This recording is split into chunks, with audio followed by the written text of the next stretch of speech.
ಆತ್ಮೀಯ ವಿದ್ಯಾರ್ಥಿಗಳೇ, ಹಿಂದಿನ ತರಗತಿಯಲ್ಲಿ 10ನೇ ತರಗತಿ ಸಮಾಜ ವಿಜ್ಞಾನ ವಿಷಯದ ಸಮಾಜಶಾಸ್ತ್ರ ವಿಭಾಗದಲ್ಲಿ ಬರ್ತಕ್ಕಂಥ ಸಾಮಾಜಿಕ ಸಮಸ್ಯೆಗಳು ಎಂಬ ಅಧ್ಯಾಯದ ಬಗ್ಗೆ ಇವತ್ತು ನಾವು ತಿಳಿದುಕೊಳ್ಳೋಣ.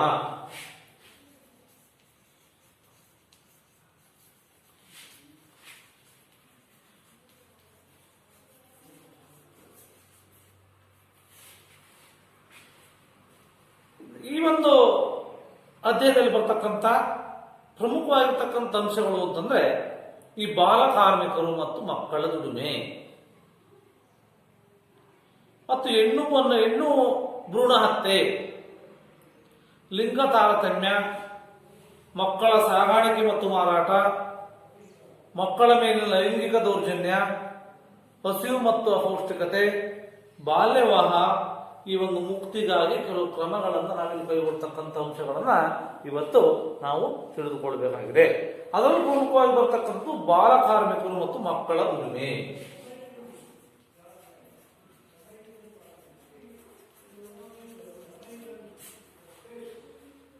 ಸಾಮಾನ್ಯವಾಗಿ ಅಪ್ರಾಪ್ತ ವಯಸ್ಸಿನ ಮಕ್ಕಳ ದುಡಿಮೆಯನ್ನು ನಾವು ಬಾಲ ಕಾರ್ಮಿಕತನ ಅಂತ ಕರಿತೀವಿ. ಅಪ್ರಾಪ್ತ ವಯಸ್ಸಿನ ದುಡಿಮೆ ಮಾಡ್ತಕ್ಕಂಥ ಬಾಲ ಕಾರ್ಮಿಕತನ.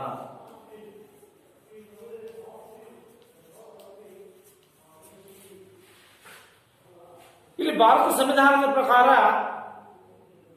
14 ವರ್ಷ ಕಡಿಮೆ ವಯಸ್ಸಿನ ಮಕ್ಕಳನ್ನ ಆರ್ಥಿಕ ಸಂಪಾದನೆಯ ಉದ್ದೇಶದಿಂದ ದುಡಿಮೆ ಮಾಡ್ತಾ ಇದ್ರೆ ಅಂತವರನ್ನ ಏನ್ ಮಾಡಬಹುದು, ಬಾಲ ಕಾರ್ಮಿಕರು ಅಂತೇಳಿ ಕರಿತೀವಿ. 14 ವರ್ಷ ವಯಸ್ಸಿನ ಒಳಗಿನ ವಯಸ್ಸಿನ ಮಕ್ಕಳು ಏನಾದ್ರು ದುಡಿಮೆ ಮಾಡ್ತಾ ಇದ್ರೆ, ಹಣ ಸಂಪಾದನೆ ಮಾಡ್ತಾ ಇದ್ರೆ ಅದನ್ನ ಕರಿತೀವಿ, ಅವ್ರನ್ನ ಬಾಲ ಕಾರ್ಮಿಕರು ಅಂತ ಕರಿತೀವಿ. ಭಾರತ ಅಭಿವೃದ್ಧಿ ಹೊಂದಿರತಕ್ಕಂಥ ರಾಷ್ಟ್ರ, ಅಭಿವೃದ್ಧಿ ಹೊಂದುತ್ತಿರುವ ರಾಷ್ಟ್ರ. ಹಲವಾರು ದೇಶಗಳಲ್ಲಿ ಮಕ್ಕಳನ್ನು ದುರ್ಬಳಕೆ ಮಾಡ್ತಾ ಇದ್ದಾರೆ ಹಾಗೂ ದುಡಿಮೆ ಒಂದು ಸಾಮಾಜಿಕ ಸಮಸ್ಯೆಯಾಗಿದೆ ಅಂತ ಹೇಳ್ತಾರೆ. ಹಾಗಾದ್ರೆ ಈ 2011ನೇ ಜನಗಣತಿ ಪ್ರಕಾರ ಭಾರತದಲ್ಲಿ ಇಂದಿಗೂ ಸಹ 12.6 ದಶಲಕ್ಷ ಮಂದಿ ಮಕ್ಕಳು ಮನೆಯಲ್ಲಿ ಬೀದಿಯಲ್ಲಿ 12.6 ದಶಲಕ್ಷ ಮಕ್ಕಳು ಇಲ್ಲಿ ಮನೆಗಳಲ್ಲಿ ಬೀದಿಯಲ್ಲಿ ಕಾರ್ಖಾನೆಯಲ್ಲಿ ಕೃಷಿ ಕ್ಷೇತ್ರದಲ್ಲಿ ಬಲವಂತವಾಗಿ ದುಡಿಮೆಗೆ ಗುರಿಯಾಗ್ತಕ್ಕಂಥ ನಾವು ಕಾಣ್ತಾ ಇದ್ದೀವಿ.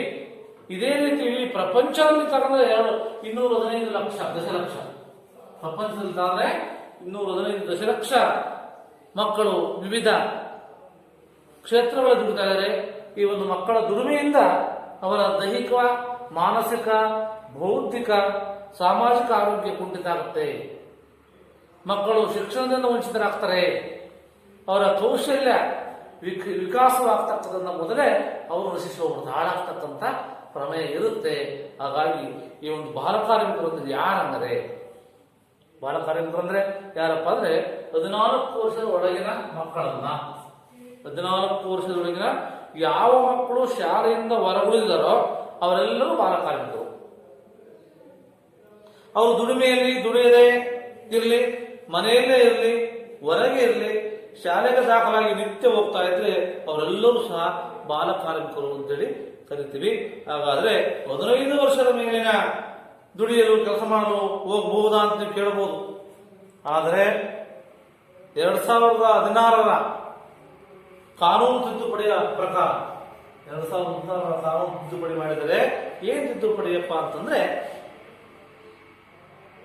ಹದಿಹರೆಯದವರ ದುಡಿಮೆ ನಿಷೇಧ ಕಾಯ್ದೆ, ಹದಿಹರೆಯದವರ ದುಡಿಮೆ ನಿಷೇಧ ಕಾಯ್ದೆಯನ್ನ ಜಾರಿಗೆ ತಂದು ಬಾಲ ಕಾರ್ಮಿಕ ಪದ್ಧತಿ ನಿಷೇಧ ಮತ್ತು ನಿಯಂತ್ರಣ ಕಾಯ್ದೆ 1986ರಲ್ಲಿ ಬಾಲ ಕಾರ್ಮಿಕರನ್ನ ದುಡಿಸಿಕೊಳ್ಳೋದಿಲ್ಲ ಮತ್ತೆ ಈ ಒಂದು ನಿಯಂತ್ರಣ ಕಾಯ್ದೆಯನ್ನ ಜಾರಿಗೆ ತಂದರೆ ಈ ಒಂದು ಕಾಯ್ದೆ ಪ್ರಕಾರವಾಗಿ 14 ವರ್ಷದವರೆಗಿನ ಯಾವುದೇ ಮಕ್ಕಳು ಅಥವಾ ಹದಿಹರೆಯದವರು ಯಾವುದೇ ಅಪಾಯಕಾರಿ ಕ್ಷೇತ್ರದಲ್ಲಿ ಕೆಲಸ ಮಾಡುವಂತಿಲ್ಲ. 14 ವರ್ಷದ ಒಳಗಿನ ದುಡಿಮೆಗೆ, ಕೆಲಸಕ್ಕೆ, ಜೀತಕ್ಕೆ ಮತ್ತು ಸಂಬಳ ಕೂಲಿಗೆ ಇಟ್ಟುಕೊಳ್ಳುವಂತಿಲ್ಲ. ಅದು ಶಿಕ್ಷಾರ್ಹ ಅಪರಾಧ ಅಥವಾ ಕಾಯ್ದೆ ಅಂತೇಳಿ ಇನ್ನು ಮುಂದೆ ಅದನ್ನ ಅದರ ಬಗ್ಗೆ ಪೂರ್ತಿ ಇವರು ವೈದ್ಯರು ಕೊಡೋ ಮುಂದೆ ಈ ಬಾಲಕಾರ್ಮಿಕರು ಮತ್ತು ಹದಿಹರೆಯದರ ದುಡಿಮೆ ಪದ್ಧತಿ ಮತ್ತು ನಿಷೇಧ ಮತ್ತು ನಿಯಂತ್ರಣ ಕಾಯ್ದೆ 1986ರಲ್ಲಿ ಜಾರಿ ತಂದರೆ, ಈ ಕಾಯ್ದೆಯ ಪ್ರಕಾರ ಏನಪ್ಪಾ ಅಂತಂದ್ರೆ 14 ವರ್ಷದ ಒಳಗಿನ ಮಕ್ಕಳನ್ನ ಯಾವುದೇ ಕಾರಣಕ್ಕೂ ಯಾವುದೇ ಕ್ಷೇತ್ರದಲ್ಲಿ ಎಲ್ಲಿಯೂ ಕೂಡ ದುಡಿಸಿಕೊಳ್ಳುವಂತಿಲ್ಲ, ದುಡಿಮೆಗೆ ಇಟ್ಟುಕೊಳ್ಳುವಂತಿಲ್ಲ. ಈ ಕಾಯ್ದೆಯ ಪರಿಚ್ಛೇದ 14ರ ಪ್ರಕಾರ, ಪರಿಚ್ಛೇದ 14ರ ಪ್ರಕಾರ ಏನಪ್ಪಾ ಅಂತಂದ್ರೆ ಈ ಮಕ್ಕಳನ್ನು ದುಡಿಮೆಯಲ್ಲಿ ಇಟ್ಟುಕೊಳ್ಳುವವರಿಗೆ 2 ವರ್ಷದ ತನಕ ಜೈಲು ಶಿಕ್ಷೆ ಮತ್ತು 50,000 ರೂಪಾಯಿ ದಂಡ. 2 ವರ್ಷ ಜೈಲು ಶಿಕ್ಷೆ ಮತ್ತೆ 50,000 ರೂಪಾಯಿ ದಂಡವನ್ನ ವಿಧಿಸಬೇಕಾಗುತ್ತೆ ಆ ಮಕ್ಕಳನ್ನು ದುಡಿಸ್ಕೊಂಡ್ರೆ. ಈ ಒಂದು 2006ರ ತಿದ್ದುಪಡಿಯ ಪ್ರಕಾರವಾಗಿ ಯಾವುದೇ ಕುಟುಂಬವು ಕೂಡ ಹೊಲ, ಗದ್ದೆ, ವ್ಯಾಪಾರ, ಅವರ 14 ವರ್ಷದೊಳಗಿನ ಅವರ ಸ್ವಂತ ಮಕ್ಕಳನ್ನು ಕೂಡ ಶಾಲಾ ಅವಧಿಯಲ್ಲಿ ಕೆಲಸಕ್ಕೆ ಇಟ್ಟುಕೊಳ್ಳುವಂತಿಲ್ಲ. ಒಂದು ವೇಳೆ ಇಟ್ಟುಕೊಂಡ್ರೆ ಆ ಮಕ್ಕಳ ತಂದೆ ತಾಯಿ ಕುಟುಂಬಸ್ಥರೇ ಮಾಲೀಕರಾಗಿ ಅಪರಾಧಿಗಳಾಗ್ತಕ್ಕಂಥ ಸಂಭವ ಇರುತ್ತೆ. ಅವರಿಗೂ ಸಹ 10,000 ರೂಪಾಯಿ ದಂಡವನ್ನು ವಿಧಿಸಬಹುದು. ತಂದೆ ತಾಯಿಗೂ ಸಹ ಅವರನ್ನು ದುಡಿಸಿಕೊಂಡ್ರೆ ಅವರಿಗೆ 10,000 ರೂಪಾಯಿ ದಂಡ ವಿಧಿಸ್ತಕ್ಕಂಥ ಕಾನೂನನ್ನ ಈ ಒಂದು 2016ರ ಕಾಯ್ದೆ ಪ್ರಕಾರವಾಗಿ ಜಾರಿಗೆ ತಂದರೆ. ನಂತರ ಈ ಕಾಯ್ದೆ 15ರಿಂದ 18 ವರ್ಷದೊಳಗಿನ ಮಕ್ಕಳನ್ನ ಹದಿಹರೆಯದವರು ಅಂತ ಹೇಳ್ತವೆ. ಜೊತೆಗೆ 15ರಿಂದ 18 ವರ್ಷದೊಳಗಿನ ಯಾವುದೇ ಮಕ್ಕಳು ಅಪಾಯಕಾರಿ ಕ್ಷೇತ್ರದಲ್ಲಿ ದುಡಿಯುವಂತಿಲ್ಲ. ಒಂದು ವೇಳೆ ದುಡಿಸಿದರೆ 2 ವರ್ಷ ಜೈಲು ಮತ್ತೆ 50,000 ರೂಪಾಯಿ ದಂಡವನ್ನ ವಿಧಿಸಲಾಗುತ್ತದೆ. ನಂತರ ಈ ಕಾಯ್ದೆ 1948ರಲ್ಲಿ ಕೈಗಾರಿಕಾ ಕಾಯ್ದೆ ಬರುತ್ತೆ. 1948 ಕೈಗಾರಿಕಾ ಕಾಯ್ದೆಯಲ್ಲಿ ಗುರುತಿಸಿದ 29 ಕ್ಷೇತ್ರಗಳ ಜೊತೆಗೆ 2 ಕ್ಷೇತ್ರವನ್ನು ಸೇರಿಸಿ 31 ಕ್ಷೇತ್ರಗಳು ಅಪಾಯಕಾರಿ ಎಂದು ಗುರುತಿಸಿದರೆ. ಉದಾಹರಣೆ, ಈ ಗಣಿಗಾರಿಕೆ, ಸ್ಫೋಟಕ ವಸ್ತು ತಯಾರಿಕೆ, ಉರಿಯುವ ಸಾಮಗ್ರಿಗಳ ಉತ್ಪಾದನಾ ಘಟಕ, ಕಬ್ಬಿಣ ಮತ್ತು ಸ್ಟೀಲ್ ತಯಾರಿಕಾ ಘಟಕ, ಮೋಟಾರ್ ಸೈಕಲ್, ವಾಹನ ರಿಪೇರಿ, ಸಿಮೆಂಟು, ರಬ್ಬರ್, ರಾಸಾಯನಿಕ ಪದಾರ್ಥ ಉತ್ಪಾದನಾ ಘಟಕಗಳಲ್ಲಿ 18 ವರ್ಷದೊಳಗಿನ ಮಕ್ಕಳು ಕೆಲಸಕ್ಕೆ ಇಟ್ಟುಕೊಳ್ಳುವಂತಿಲ್ಲ. ಒಂದು ಪಕ್ಷ ಅವರನ್ನ ಕೆಲಸ ಇಟ್ಟುಕೊಂಡ್ರೆ ಅದು ಶಿಕ್ಷಾರ್ಹ ಅಪರಾಧ ಅಂತೇಳಿ ಈ ಒಂದು ಕಾನೂನನ್ನ ಜಾರಿಗೆ ತರಲಾಗಿದೆ. ನಂತರ ಬರ್ತಕ್ಕಂಥದ್ದು ಮಕ್ಕಳ ದುಡಿಮೆ ಅಥವಾ ಬಾಲಕಾರ್ಮಿಕತೆ ಏನ್ ಕಾರಣ, ಯಾಕೆ ಮಕ್ಕಳನ್ನು ದುಡಿಸ್ಕೊಳ್ತಾರೆ ಅಥವಾ ಬಾಲಕಾರ್ಮಿಕತೆಗೆ ಏನ್ ಕಾರಣ?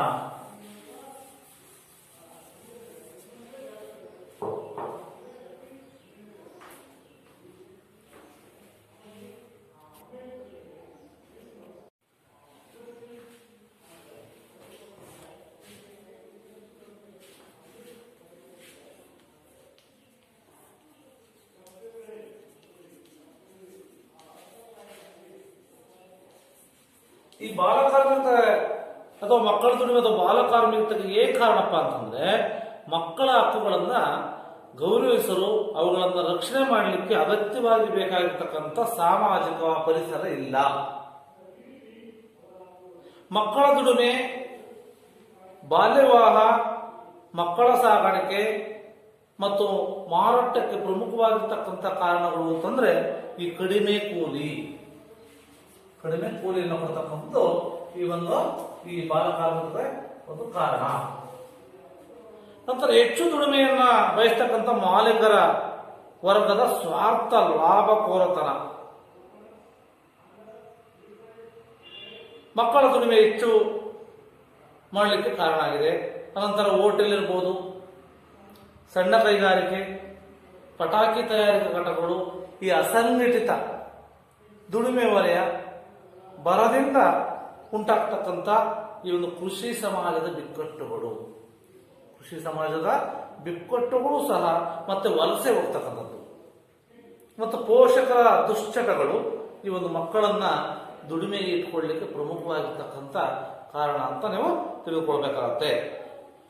ನಂತರ ಉಚಿತ ಮತ್ತು ಕಡ್ಡಾಯ ಶಿಕ್ಷಣದ ಹಕ್ಕುಗಳು ಪರಿಣಾಮಕಾರಿಯಾಗಿ ಅನುಷ್ಠಾನವಾಗ್ತಾ ಇಲ್ಲ. ಎಲ್ಲ ಮಕ್ಕಳಿಗೂ 10ನೇ ತರಗತಿಯವರೆಗೆ ಶಿಕ್ಷಣ ಸಂಪೂರ್ಣ ಉಚಿತವಾಗಿ ದೊರಕ್ತಾ ಇಲ್ಲ. ದೊರಕ್ತಾ ಇರೋದು ಸಹ ಈ ಒಂದು ಮಕ್ಕಳ ದುಡಿಮೆಗೆ ಕಾರಣ ಅಂತ ನಾವು ತಿಳಿಬಹುದು.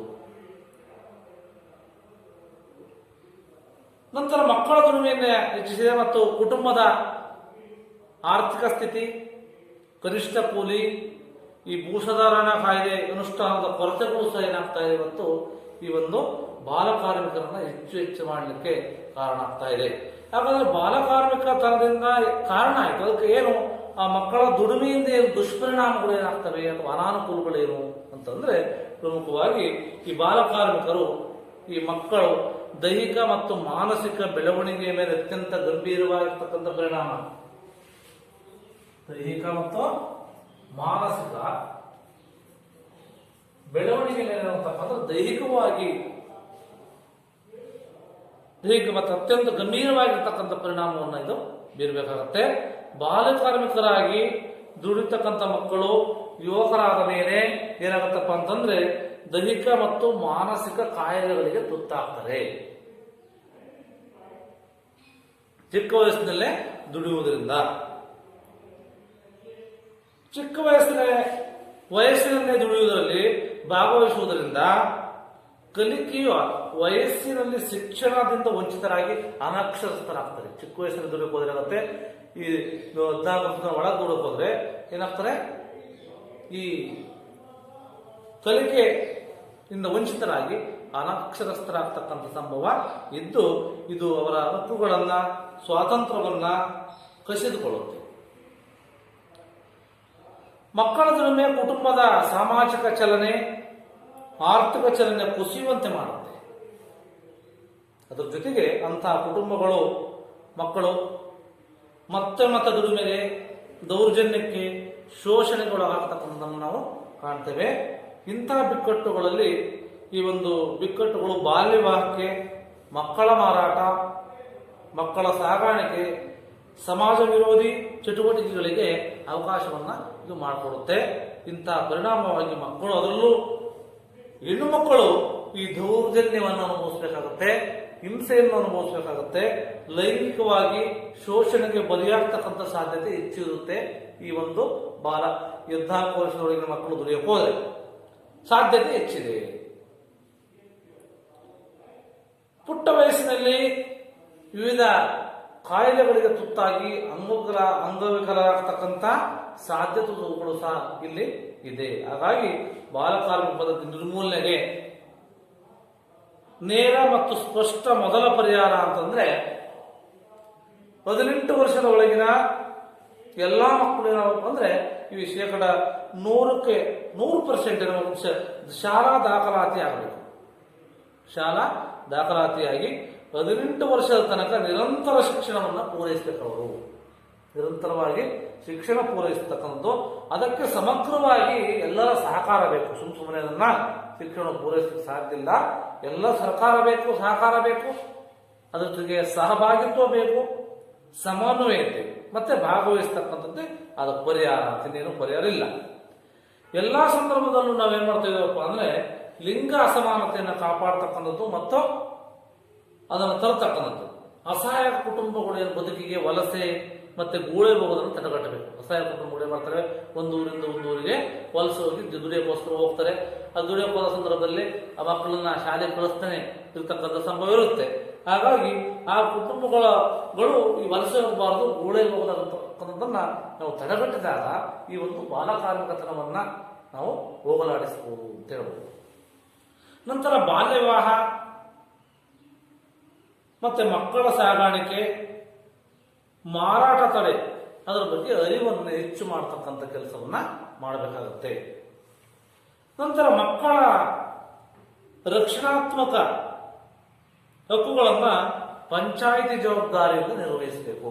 ಅವ್ರಿಗೇನು ಮಕ್ಕಳಿಗಿರ್ತಕ್ಕಂಥ ಹಕ್ಕುಗಳಿದೆ, ಆ ರಕ್ಷಣೆ ಮಾಡತಕ್ಕಂಥ ಹಕ್ಕುಗಳನ್ನ ಪಂಚಾಯಿತಿಗಳು ಜವಾಬ್ದಾರಿಯಿಂದ ನಿರ್ವಹಿಸಿದ್ದೇ ಆದಲ್ಲಿ ಏನಾಗುತ್ತಪ್ಪ ಅಂತಂದ್ರೆ ಈ ಮಕ್ಕಳ ದುಡಿಮೆಯನ್ನ ನಾವು ಹೋಗಲಾಡಿಸಲಿಕ್ಕೆ ಅತ್ಯಂತ ಪ್ರಮುಖವಾಗುತ್ತೆ ಅಂತಕ್ಕಂಥದ್ದನ್ನ ತಿಳಿಬೇಕಾಗುತ್ತೆ ವಿದ್ಯಾರ್ಥಿಗಳು. ನಂತರ ಈ ಮಕ್ಕಳ ಮೇಲಿನ ಲೈಂಗಿಕ ದೌರ್ಜನ್ಯ,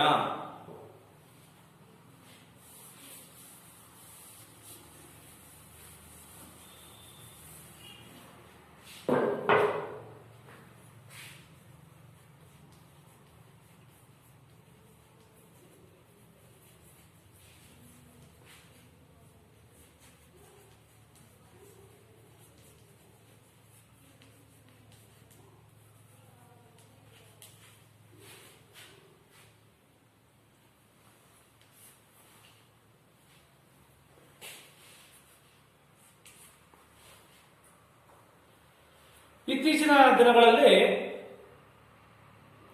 ಮಕ್ಕಳ ಮೇಲೆ ಶಾಲೆಗಳಲ್ಲಿರ್ಬೋದು, ಕುಟುಂಬಗಳಿರ್ಬೋದು, ಈ ಒಂದು ಸಾರ್ವಜನಿಕ ಸ್ಥಳಗಳಲ್ಲಿ ಹೆಚ್ಚುತ್ತಿರ್ತಕ್ಕಂಥ ಲೈಂಗಿಕ ದೌರ್ಜನ್ಯವನ್ನ ತಡೆತಕ್ಕಂಥ ದಿಕ್ಕಿನಲ್ಲಿ ಲೈಂಗಿಕ ಅಪರಾಧಗಳ ಮಕ್ಕಳ ಸಂರಕ್ಷಣಾ ಕಾಯ್ದೆ ಅನ್ನ 2012ರಲ್ಲಿ ಜಾರಿಗೆ ತಂದರು.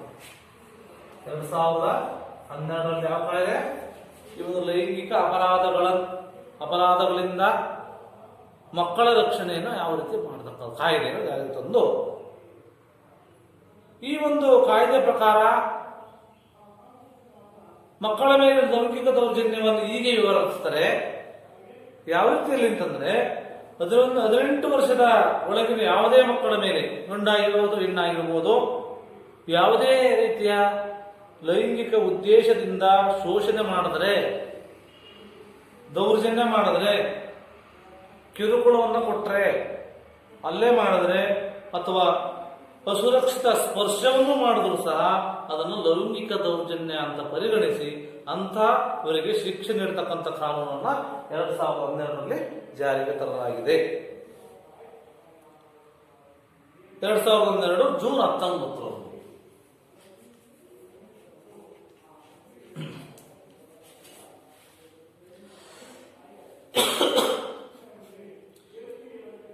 ಈ ಕಾಯ್ದೆಯ ಪ್ರಮುಖ ಅಂಶಗಳೇನಾದರೆ ಅಂತಂದ್ರೆ ಈ ಒಂದು ಲೈಂಗಿಕ ದೌರ್ಜನ್ಯ. ಮೊದಲನೇದು ಲೈಂಗಿಕ ದೌರ್ಜನ್ಯ.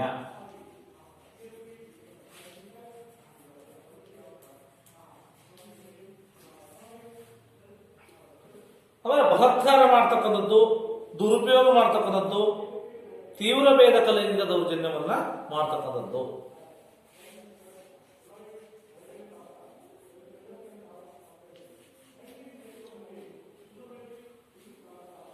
ನಂತರ ಲೈಂಗಿಕವಾಗಿ ಹಲ್ಲೆ ಮಾಡತಕ್ಕಂಥದ್ದು.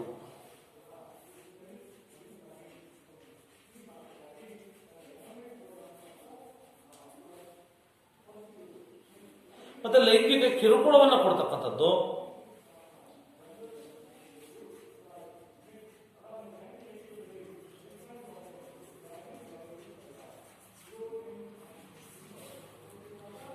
ಮತ್ತು ಅಶ್ಲೀಲ ಚಿತ್ರ ಸಂಗ್ರಹಣ ಮಾಡ್ತಕ್ಕಂಥದ್ದು, ತೀವ್ರ ಸ್ವರೂಪದ ಲೈಂಗಿಕ ಹಲ್ಲೆ ಮಾಡ್ತಕ್ಕಂಥದ್ದು, ಅಶ್ಲೀಲ ಚಿತ್ರ ತಯಾರಿಕೆಗೆ ಮಕ್ಕಳನ್ನು ಬಳಕೆ ಮಾಡತಕ್ಕಂಥ ಅಂಶಗಳು ಈ ಒಂದು ಕಾಯ್ದೆಯಲ್ಲಿ ಬರ್ತವೆ.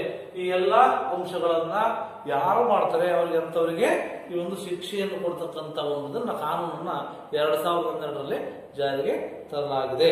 ಈ ಮೇಲೆ ಬರ್ತಾ ಎಲ್ಲಾ ರೀತಿಯ ಲೈಂಗಿಕ ದೌರ್ಜನ್ಯವನ್ನ ಮಕ್ಕಳ ಮೇಲೆ ನಡೆಸಿದಲ್ಲಿ ಹಲ್ಲೆಯ ಸ್ವರೂಪವನ್ನು ಆಧರಿಸಿ, ಯಾವ ರೀತಿ ಹಲ್ಲೆಯನ್ನು ಮಾಡಿರ್ತಾರೆ ಆ ಸ್ವರೂಪವನ್ನು ಆಧರಿಸಿ ಶಿಕ್ಷೆಯನ್ನು ಕೊಡ್ತಕ್ಕಂಥ ಕಾಯ್ದೆ ಅವಕಾಶವನ್ನ ಕಲ್ಪಿಸಲಾಗಿದೆ ಅಂತ ನೀವೆಲ್ಲ ವಿದ್ಯಾರ್ಥಿಗಳು ತಿಳಿಬೇಕು. ನಂತರ ಹೆಣ್ಣು ಭ್ರೂಣ ಹತ್ಯೆ ಅಂತ ಬರುತ್ತೆ.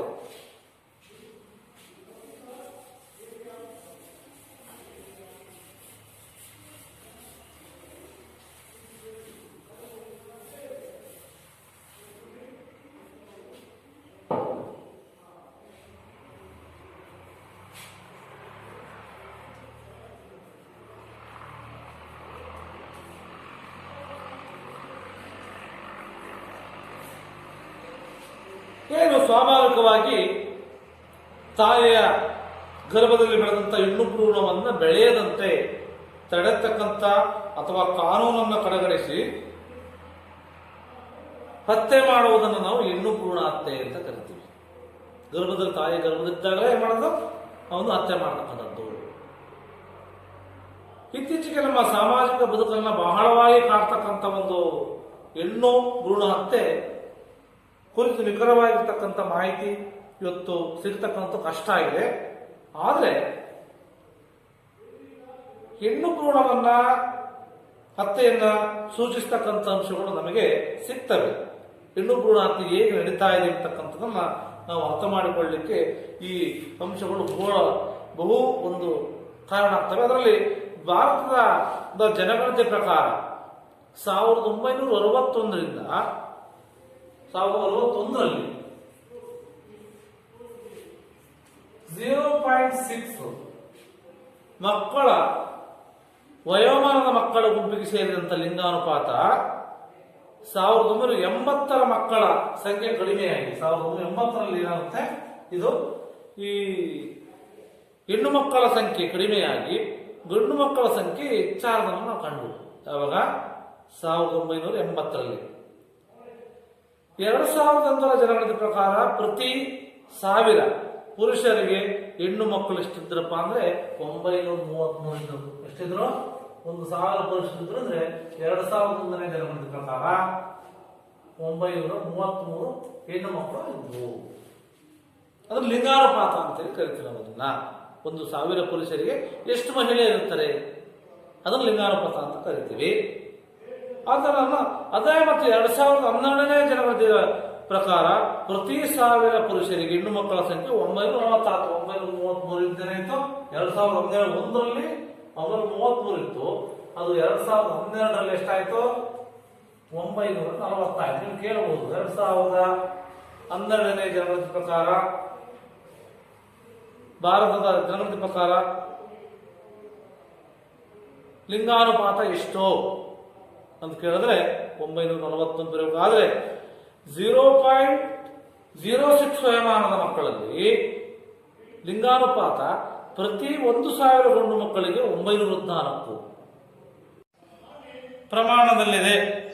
ಭಾರತದಲ್ಲಿ ಪ್ರತಿ 1000 ಹೆಣ್ಣು ಮಕ್ಕಳು ಇವತ್ತು ಕಾಣೆ ಆಗ್ತಾ ಇದ್ದಾರೆ. ಇಷ್ಟು 1000 ಹೆಣ್ಣು ಮಕ್ಕಳು ಕಾಣೆ ಆಗ್ತಕ್ಕಂಥ ನಾವು ಕಾಣ್ತೇವೆ. 1600 ಮಕ್ಕಳು ಕಾಣೆ ಆಗ್ತಕ್ಕಂಥ ನಾವು ಕಾಣ್ತಾ ಇದ್ದೀವಿ. ಪ್ರತಿ 6 ಲಕ್ಷ ಹೆಣ್ಣು ಮಕ್ಕಳು ಇವತ್ತು ಕಾಣೆ ಆಗಿದ್ದಾರೆ. ಪ್ರತಿ ವರ್ಷ 6 ಲಕ್ಷ ಹೆಣ್ಣು ಮಕ್ಕಳು ಕಾಣೆ ಆಗ್ತದಂತೆ ಸಮೀಕ್ಷೆಗಳು ಈ ಯುಎನ್ಎ ಜನಗಣತಿ ತಿಳಿಸುತ್ತೆ. ಇದುವರೆಗೆ ಭಾರತದಲ್ಲಿ ಇರತಕ್ಕಂಥ ಒಟ್ಟು ಜನಸಂಖ್ಯೆಯಲ್ಲಿ 100 ಮಿಲಿಯನ್ ಮಹಿಳೆಯರು ಕಾಣೆಯಾಗಿದ್ದಾರೆ.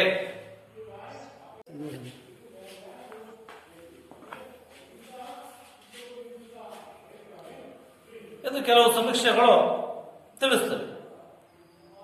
ಕರ್ನಾಟಕದಲ್ಲಿ 1991ನೇ ಜನಗಣತಿ ಪ್ರಕಾರ 1000 ಪುರುಷರಿಗೆ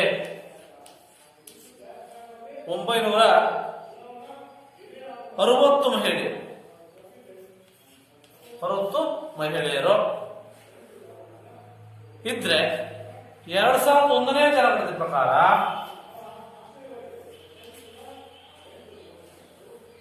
ಅದು 965 ಹೋಯಿತು. 965 ಹೋಯಿತು.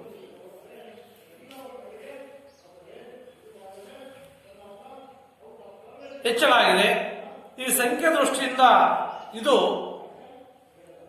ಹೆಚ್ಚದಂತೆ ಕಂಡು ಬರ್ತಾ ಇದೆ.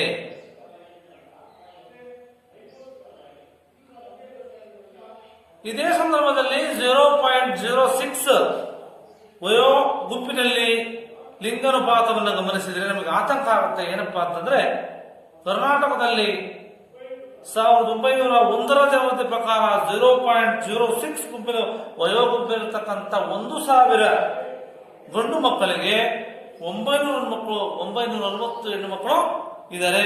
ಇರ್ತಕ್ಕಂಥ ಅಸಹನೆಯನ್ನು ನಾವು ತೋರಿಸ್ತಾ ಇದ್ದೀವಿ. ಇವತ್ತು 1000 ಪುರುಷರಿದ್ರೆ 960 ಗಂಡು ಮಕ್ಕಳು ಇರ್ತಕ್ಕಂಥದ್ದನ್ನು ನಾವು ಕಾಣ್ತೇವೆ. ಪ್ರಾದೇಶಿಕವಾಗಿ ನೋಡಿದ್ರೆ ನಗರ ಪ್ರದೇಶದಲ್ಲಿ 80%, ಗ್ರಾಮೀಣ ಪ್ರದೇಶದಲ್ಲಿ 69%. ನಗರ ಪ್ರದೇಶದಲ್ಲಿ 80%, ಗ್ರಾಮೀಣ ಪ್ರದೇಶದಲ್ಲಿ 60% ಏನಾಗ್ತಾ ಇದೆಯಪ್ಪ ಅಂತಂದ್ರೆ ನವ ಜಾತ ಶಿಶುಗಳ ಮರಣ ಆಗ್ತಾ ಇದೆ. ರಾಷ್ಟ್ರೀಯ ಆರೋಗ್ಯ ಕುಟುಂಬ ಸಮೀಕ್ಷೆಯ ಪ್ರಕಾರ ಹಿಂದಿನ 10 ವರ್ಷಗಳಲ್ಲಿ ನವಜಾತ ಶಿಶುಗಳ ಮರಣದಲ್ಲಿ ಗಂಡು ಶಿಶುವಿನ ಮರಣ ಪ್ರಮಾಣ 53.6. 53.6 ಅಂದ್ರೆ ಗಂಡು ಮಕ್ಕಳು ಶಿಶುಗಳು ಮರಣ ಹೊಂದುವುದರಲ್ಲಿ ಹೆಣ್ಣು ಮಕ್ಕಳ ಶಿಶು ಈ ಒಂದು ಮರಣ 34.6 ಇದೆ ಅಂತಕ್ಕಂಥದ್ದನ್ನ ನಾವು ತಿಳಿಬೇಕಾಗುತ್ತೆ ವಿದ್ಯಾರ್ಥಿಗಳೇ. ಹಾಗೆ ಜನನದ ನಂತರ ಶಿಶುವಿನ ಪ್ರಮಾಣ ಏನಾಗ್ತಾ ಇದೆ ಅಂತಂದ್ರೆ ಗಂಡು ಮಕ್ಕಳಲ್ಲಿ ಶೇಕಡ 16.5 ಇದ್ರೆ ಹೆಣ್ಣು ಶಿಶುವಿನಲ್ಲಿ 19.3 ಹೆಚ್ಚಳವಾಗಿದೆ. ಇಂದು ಹೆಣ್ಣು ಮಕ್ಕಳ ಬಗ್ಗೆ ಇರ್ತಕ್ಕಂಥ ಅಸಹನೆ ಎಂತಕ್ಕಂಥದ್ದನ್ನು ತೋರಿಸುತ್ತೆ. ನಂತರ ಹೆಣ್ಣು ಭ್ರೂಣ ಹತ್ಯೆಯನ್ನು ಹತ್ತಿಕ್ಕಲಿಕ್ಕೆ ಮಹಿಳೆಯರಿಗೆ ಸಮಾನ ಅವಕಾಶಗಳನ್ನು ಇರತಕ್ಕಂಥ ಮುಖ್ಯವಾಗಿದೆ.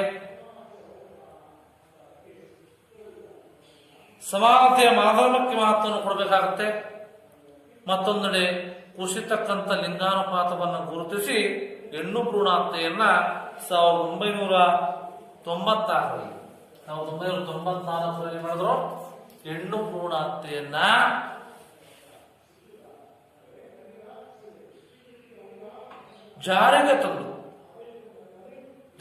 ಕಾನೂನನ್ನ ಜಾರಿಗೆ ತರುವುದರ ಮೂಲಕವಾಗಿ ಇವತ್ತು ತಡೆಯಲಿಕ್ಕೆ ಪ್ರಯತ್ನವನ್ನ ಮಾಡ್ತಾ ಇದ್ದಾರೆ ಅಂತಕ್ಕಂಥ ಹೇಳಬಹುದು. ಆದರೂ ಸಹ ಸಾಮಾಜಿಕ ಸಾಂಸ್ಕೃತಿಕ ಅಂಶಗಳು ಹೆಣ್ಣು ಭ್ರೂಣ ಹತ್ಯೆಯನ್ನ ನಿರ್ಬಂಧಿಸುವಲ್ಲಿ ಪೂರ್ಣ ಪ್ರಮಾಣವಾಗಿ ಸಫಲವಾಗಿಲ್ಲ. ಯಾಕಪ್ಪ ಅಂತಂದ್ರೆ ನಮ್ಮ ಸಾಮಾಜಿಕ ಸಂದರ್ಭದಲ್ಲಿ ಮಧ್ಯಮ ವರ್ಗ ಇದೆ, ಮೇಲ್ವರ್ಗ ಇದೆ, ಮತ್ತು ಶಿಕ್ಷಿತರಲ್ಲಿ ಹೆಣ್ಣು ಭ್ರೂಣ ಹತ್ಯೆ ಹೆಚ್ಚಾಗ್ತಾ ಇದೆ.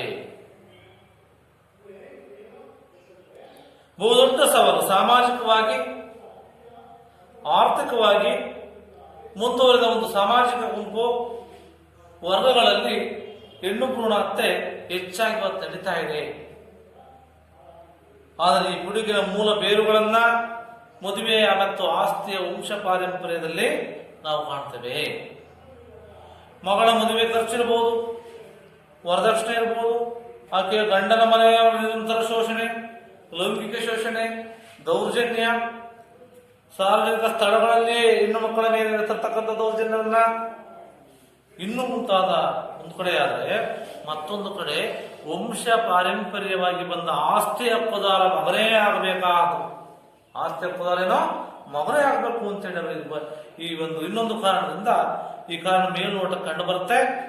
ಇದು ಪುರುಷ ಪ್ರಧಾನತೆಯ ಹೆಣ್ಣು ಭ್ರೂಣ ಹತ್ಯೆಯನ್ನು ಹೆಚ್ಚಿಸಲಿಕ್ಕೆ ಪುರುಷ ಪ್ರಧಾನ ಕಾರಣ ಅಂತಕ್ಕಂಥದ್ದು ನಾವು ತಿಳಿಸಬಹುದು. ಹೆಚ್ಚಿಸಲು ಮಹಿಳೆಯರ ಬಗ್ಗೆ ನಾವು ತಾರತಮ್ಯವನ್ನ ವಿಸ್ತರಿಸಲಿಕ್ಕೆ ಅನೇಕ ಕಾರಣಗಳಿವೆ. ಮಹಿಳೆಯರ ತಾರತಮ್ಯ ವಿಸ್ತರಿಸಲಿಕ್ಕೆ ಅನೇಕ ಕಾರಣಗಳು. ಏನು ಕಾರಣಗಳಪ್ಪ ಅಂತ ಮೊದಲನೇದಾಗಿ ಹಸಿವು ಮತ್ತು ಅಪೌಷ್ಟಿಕತೆ.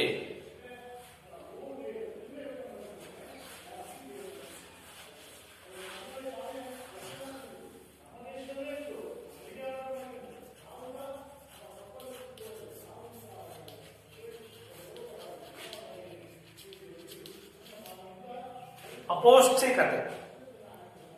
ಆಹಾರ ಮತ್ತು ಕೃಷಿ ಸಂಸ್ಥೆ FAO ಒಬ್ಬ ವ್ಯಕ್ತಿಗೆ ಪ್ರತಿದಿನ ಆಹಾರ ಮತ್ತು ಕೃಷಿ ಸಂಸ್ಥೆ ಪ್ರಕಾರ FAO ಹೇಳುತ್ತೆ, ಒಬ್ಬ ವ್ಯಕ್ತಿಗೆ ಪ್ರತಿದಿನಕ್ಕೆ ಅಗತ್ಯವಾಗಿ ಬೇಕಾಗುವಷ್ಟು ಕ್ಯಾಲೋರಿ ಪೂರೈಕೆ ಆಗಲೇಬೇಕು ಆಹಾರ ಅಂತ ತಿಳಿಸುತ್ತೆ. ಎಷ್ಟು ಕ್ಯಾಲೋರಿ ಅಂದ್ರೆ ಪ್ರತಿ ವ್ಯಕ್ತಿಯ ವಯಸ್ಸು, ಕೆಲಸ ಮಾಡ್ತಕ್ಕಂಥ ವಾಸಿಸುವ ಪ್ರದೇಶ, ಹವಾಮಾನ ಇತ್ಯಾದಿಗಳ ಆಧಾರದ ಮೇಲೆ ಅವನು ಬದುಕಿರಲಿಕ್ಕೆ ಕನಿಷ್ಠ ಶಕ್ತಿ ಇರ್ತಕ್ಕಂಥ ಆಹಾರ ಧಾನ್ಯಗಳನ್ನ, ಅಗತ್ಯತೆಗಳನ್ನು ವೈದ್ಯಕೀಯ ಸಮಾಜಶಾಸ್ತ್ರ ಇತ್ಯಾದಿಗಳಿಂದ ನಿಗದಿಪಡಿಸಿದರೆ ಏನಪ್ಪಾ ಅಂತಂದ್ರೆ, ನಿಗದಿತ ಆಹಾರ ಒಬ್ಬ ವ್ಯಕ್ತಿಗೆ ಸತತವಾಗಿ ಸಿಗದೇ ಇದ್ರೆ ಅದು ಹಸಿವು, ಮತ್ತು ನಮಗೆ ಆರೋಗ್ಯಕರವಾಗಿರ್ಲಿಕ್ಕೆ ಪಿಷ್ಟ ಬೇಕು, ಆರೋಗ್ಯವಾಗಿ ಪಿಷ್ಟ ಬೇಕು, ಕೊಬ್ಬು ಬೇಕು, ಮತ್ತು ವಿಟಮಿನ್ ಬೇಕು, ಮತ್ತು ಲವಣಗಳು, ಇನ್ನು ಮುಂತಾದ ಪೋಷಕಾಂಶಗಳು ತಕ್ಕ ಪ್ರಮಾಣದಲ್ಲಿ ಏನ್ ಮಾಡ್ತಾವಪ್ಪ ಅಂದ್ರೆ ದೊರಕಲೇಬೇಕು ಮನುಷ್ಯನಿಗೆ. ಪೋಷಕಾಂಶಗಳ ಅಭಾವವನ್ನ ಕಾರಣದ ಹಸಿವು ಅಂತ ಕರಿತೀವಿ. ಕಾರಣದ ಇರತಕ್ಕಂಥ ಹಸಿವು ಅಂತ ಏನೋ ಕಾರಣದ ಹಸಿವು.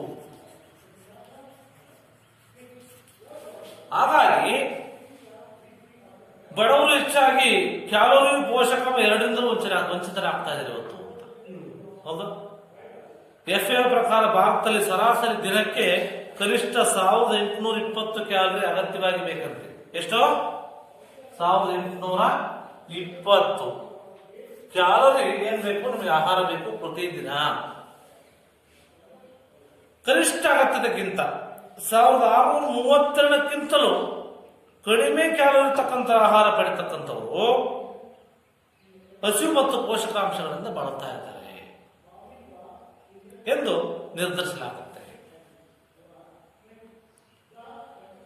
ನಂತರ ಹಸಿವಿನ ಸೂಚಕ. ಹಸಿವಿನ ಸೂಚಕ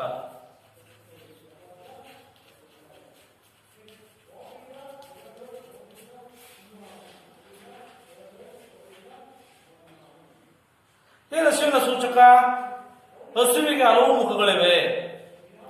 ಹಸುವಿಗೆ ಹಲವು ಮುಖಗಳಿದ್ದಾವೆ.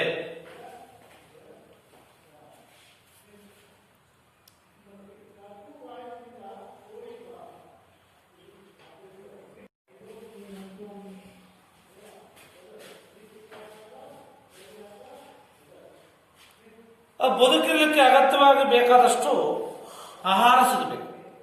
ಬದುಕಲಿಕ್ಕೆ ಬೇಕಾದಷ್ಟು ಏನು ಸಿಗಬೇಕು? ಆಹಾರ ಸಿಗಬೇಕು. ಮತ್ತು ಸತತ ಆಹಾರ ಪೋಷಕಾಂಶಗಳ ಕೊರತೆಯನ್ನ ನಿಶಕ್ತಿ, ತೀವ್ರ ಅನಾರೋಗ್ಯ, ವಿಕಲಾಂಗತೆ, ಅಕಾಲಿಕ ಮರಣ ಮತ್ತು ಹಸಿವಿನ ಸೂಚಕವನ್ನು ತೋರಿಸುತ್ತೆ. ಈ ಎಲ್ಲ ಮುಖಗಳನ್ನು ಹೊಂದಿರುತ್ತೆ. ಅಕಾಲಿಕ ಮರಣ ಕನಿಷ್ಠ ಪೋಷಕಾಂಶಗಳ ಕೊರತೆ. ಇದೆ. ಯಾವ ಗರಿಷ್ಠವಾಗಿರ್ತಕ್ಕಂಥ ಪೋಷಕಾಂಶಗಳು?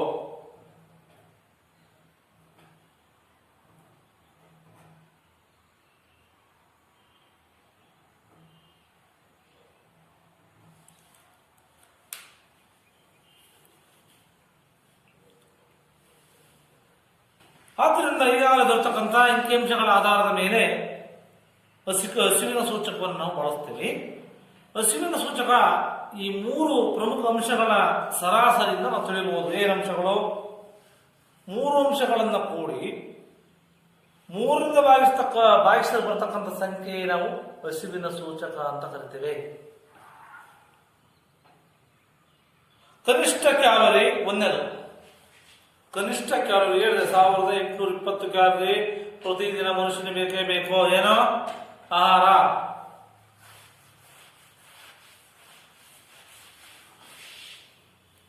ಕನಿಷ್ಠ ಕ್ಯಾಲೋರಿ ಇರಬೇಕು.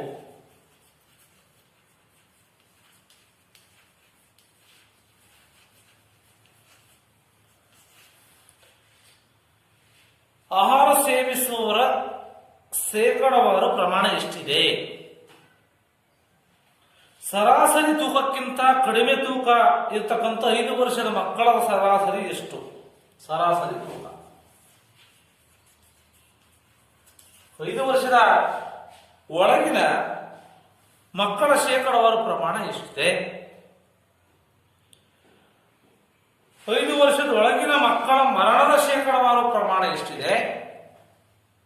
ಈ ಸೂಚಕಗಳನ್ನು ಆಧಾರವಾಗಿಟ್ಟುಕೊಂಡು ವಿಶ್ವ ಬ್ಯಾಂಕ್ ಏನು ಗುರುತಿಸ್ತು? ಏನನ್ನ?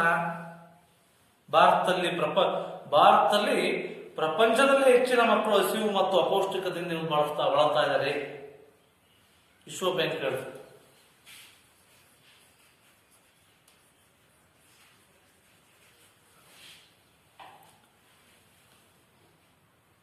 ಹಾಗೆ ಕಡಿಮೆ ತೂಕದ ಮಕ್ಕಳು ಹೆಚ್ಚಿನ ಸಂಖ್ಯೆಯಲ್ಲಿ ಇರತಕ್ಕಂಥದ್ದು ಭಾರತದಲ್ಲೇ.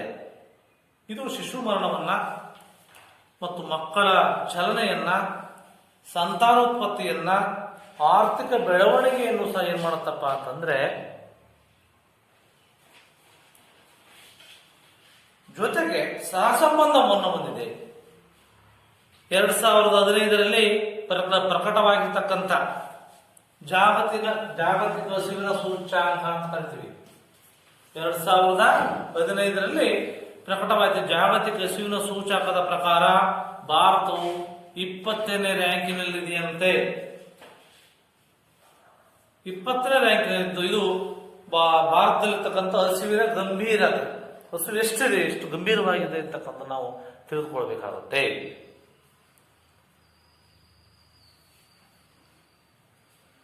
ನಂತರ ಅಪೌಷ್ಟಿಕತೆ. ಹಸಿವಾದ ನಂತರ ಅಪೌಷ್ಟಿಕತೆ.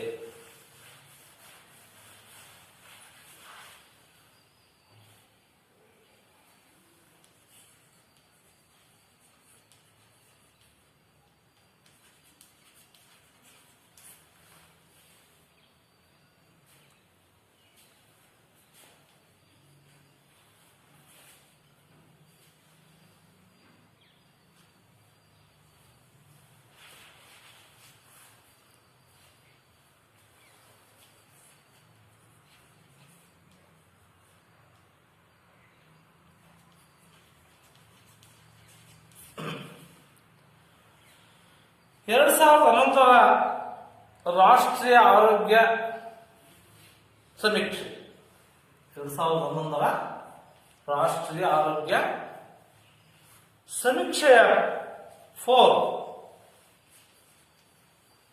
ಏನ್ ಹೇಳ್ತಪ್ಪ ಅಂತಂದ್ರೆ,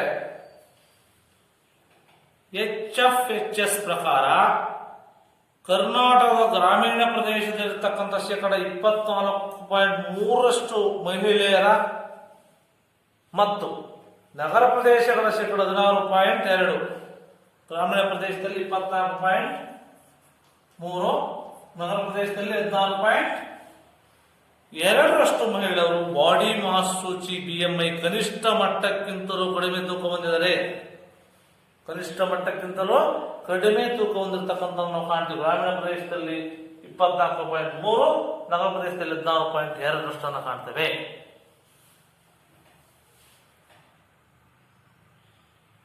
ಆರರಿಂದ 56 ತಿಂಗಳ ಮಕ್ಕಳಲ್ಲಿ 6ರಿಂದ 56 ತಿಂಗಳ ಮಕ್ಕಳಲ್ಲಿ 60.9% ಮಕ್ಕಳು ರಕ್ತಹೀನತೆಯಿಂದ ಬಳಲ್ತಾ ಇದ್ದಾವೆ. 60.9% ಮಕ್ಕಳು ಇವತ್ತು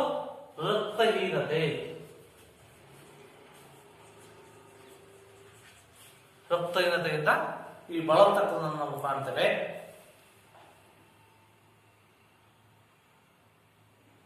ಗರ್ಭಿಣಿಯರಲ್ಲೂ ಸಹ 45.2% ರಕ್ತಹೀನತೆಯಿಂದ ಬಳಲ್ತಾ ಇದ್ದಾರೆ. ಮದುವೆಯಾಗಿರ್ತಕ್ಕಂಥ 80.4% ಮಹಿಳೆಯರು 80.4% ಮಹಿಳೆಯರು ಏನ್ ಮಾಡ್ತಿದಾರಪ್ಪ ಅಂತಂದ್ರೆ, ಅಪೌಷ್ಟಿಕತೆ, ವಯೋಮಾನಕ್ಕೆ ಸೇರಿದ ಈ ಅತ್ಯಂತ ವಿರಳವಾಗಿ ಕೌಟುಂಬಿಕ ನಿರ್ಧಾರಗಳಲ್ಲಿ ಭಾಗವಹಿಸ್ತಾ ಇದ್ದಾರೆ.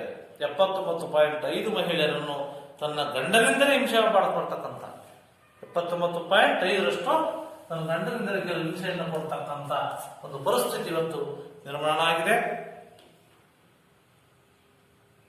ಎಂದು ಈ ಒಂದು ರಾಷ್ಟ್ರೀಯ ಕುಟುಂಬ ಆರೋಗ್ಯ ಸಮೀಕ್ಷೆ ಅದನ್ನ ತಿಳಿಸುತ್ತೆ. ನಂತರ 33% ಮಹಿಳೆಯರು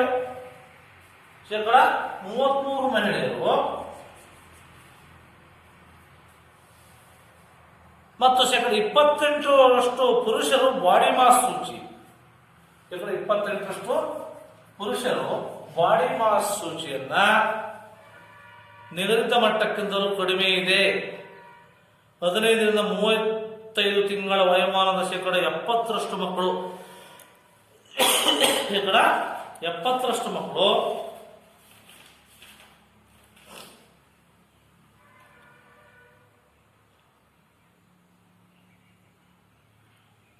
79% ಮಕ್ಕಳು ಏನಾಗ್ತಿದ್ದಾರೆ ಮತ್ತು 15ರಿಂದ 49 ವಯೋಮಾನದ 56 ಮಹಿಳೆಯರು, ಅದೇ ವಯೋಮಾನಕ್ಕೆ ಸೇರಿದಂತಹ 24% ಪುರುಷರು, 58% ಗರ್ಭಿಣಿಯರು ಏನಾಗ್ತದೆ ಆಹಾರದ ಕೊರತೆ ಮತ್ತೆ ಅಪೌಷ್ಟಿಕತೆಯಿಂದ ಇವತ್ತು ನರಳ್ತಾ ಇದೆ. ಇತ್ತೀಚೆಗೆ ಬಿಡುಗಡೆ ಆಗಿರ್ತಕ್ಕಂಥ ರಾಷ್ಟ್ರೀಯ ಕುಟುಂಬ ಸಮೀಕ್ಷೆ 2015-16 ರಾಷ್ಟ್ರೀಯ ಕುಟುಂಬ ಸಂಸ್ಥೆ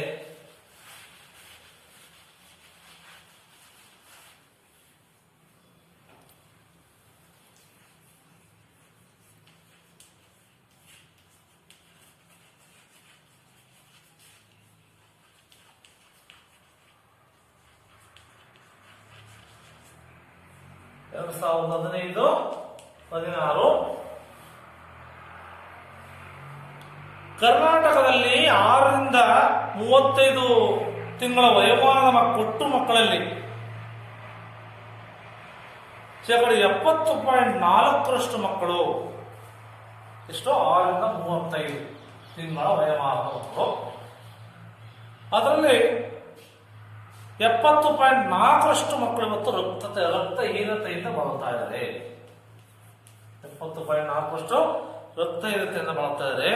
ಈ ರೀತಿ ರಕ್ತಹೀನತೆಯಿಂದ ಬಳಲ್ತಿರ್ತಕ್ಕಂಥವ್ರು ಬಹುತೇಕ ಮಕ್ಕಳು ಬಡತನ ರೇಖೆಗಿಂತ ಕೆಳಗಿರ್ತಕ್ಕಂಥ ಕುಟುಂಬ ವರ್ಗದವರು. ಇವರಿಗೆ ಆಹಾರ ಭದ್ರತೆ ನೀಡತಕ್ಕಂಥ ಸಲುವಾಗಿ ಕರ್ನಾಟಕದಲ್ಲಿ ಸಾರ್ವಜನಿಕ ಪಡಿತರ ವ್ಯವಸ್ಥೆ, ಯಾವುದೋ ಸಾರ್ವಜನಿಕ ಪಡಿತರ ವ್ಯವಸ್ಥೆಯನ್ನ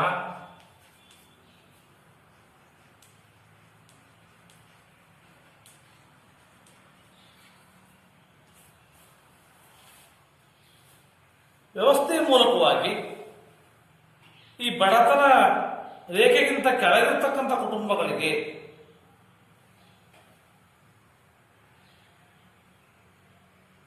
ಆಹಾರ ಪದಾರ್ಥಗಳನ್ನು ವಿತರಣೆ ಮಾಡ್ತಾ ಇದ್ದಾರೆ. ಇವತ್ತು ಆಹಾರ ಪದಾರ್ಥಗಳನ್ನ ವಿತರಣೆಯನ್ನ ಮಾಡ್ತಿದ್ದಾರೆ. ಅದರ ಜೊತೆಗೆ ಒಟ್ಟಿನಲ್ಲಿ ಅಪೌಷ್ಟಿಕತೆ ದೇಶದ ದೊಡ್ಡ ಸಮಸ್ಯೆಗಳಲ್ಲಿ ಒಂದು. ಅದನ್ನ ಸರಿಪಡಿಸ್ತಕ್ಕಂಥ ದಿಕ್ಕಿನಲ್ಲಿ ಪ್ರತಿ ವ್ಯಕ್ತಿ, ಪ್ರತಿ ಸಂಘಟನೆ, ಪ್ರತಿ ಸರ್ಕಾರವೂ ಸಹ ಯೋಚನೆ ಮಾಡಬೇಕಾಗಿದೆ. ಆ ರೀತಿಯಾಗಿ ಯೋಚನೆ ಮಾಡಿದಾಗ ಮಾತ್ರ ಈ ಒಂದು ನಮ್ಮ ದೇಶದಲ್ಲಿರ್ತಕ್ಕಂಥ ಒಂದು ಹಸಿವು ಮತ್ತು ಅಪೌಷ್ಟಿಕತೆಯನ್ನ ತೊಡೆದು ಹಾಕಬಹುದು. ಇಲ್ಲದೆ ಹೋದರೆ ಈ ರೀತಿಯ ಒಂದು ಕಾಯಿಲೆ ತುತ್ತಾಗ್ತಕ್ಕಂಥದ್ದನ್ನು ನಾವು ಕಾಣ್ತೇವೆ.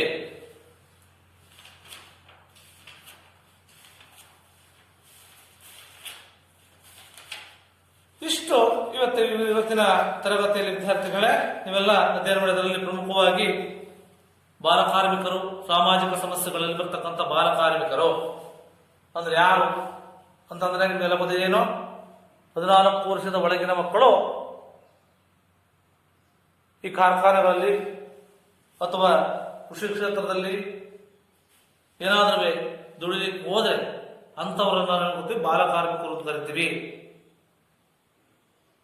ನಂತರದ ಕಾಯ್ದೆ ಪ್ರಕಾರವಾಗಿ ಯಾವ ರೀತಿ ನಿಯಂತ್ರಣವನ್ನು ಮಾಡಲಾಗಿದೆ, ಯಾವ ಕಾಯ್ದೆಗಳನ್ನು ಜಾರಿಗೆ ತರಲಾಗಿದೆ ಅಂತಕ್ಕಂಥ ನೀವು ತಿಳ್ಕೊಂಡಿದ್ದೀರಿ. ನಂತರ ಮಕ್ಕಳ ದುಡಿಮೆ ಅಥವಾ ಬಾಲಕಾರ್ಮಿಕತೆ ಏನ್ ಕಾರಣ, ಮಕ್ಕಳನ್ನ ದುಡಿಸ್ಲಿಕ್ಕೆ ಮತ್ತೆ ಬಾಲಕಾರ್ಮಿಕರಾಗಲಿಕ್ಕೆ ಏನ್ ಕಾರಣ, ಮತ್ತೆ ಅದರಿಂದ ಆಗ್ತಕ್ಕಂಥ ಪರಿಣಾಮಗಳೇನು, ನಂತರ ಮಕ್ಕಳ ಮೇಲಿನ ದೌರ್ಜನ್ಯ ಯಾವ ರೀತಿ ಆಗ್ತಾ ಇದೆ, ಈ ಕಾಯ್ದೆಯಲ್ಲಿ ಬರ್ತಕ್ಕಂಥ ಪ್ರಮುಖ ಅಂಶಗಳೇನು, ಮತ್ತೆ ಹೆಣ್ಣು ಭ್ರೂಣ ಹತ್ಯೆ ಅಂದ್ರೆ ಏನು,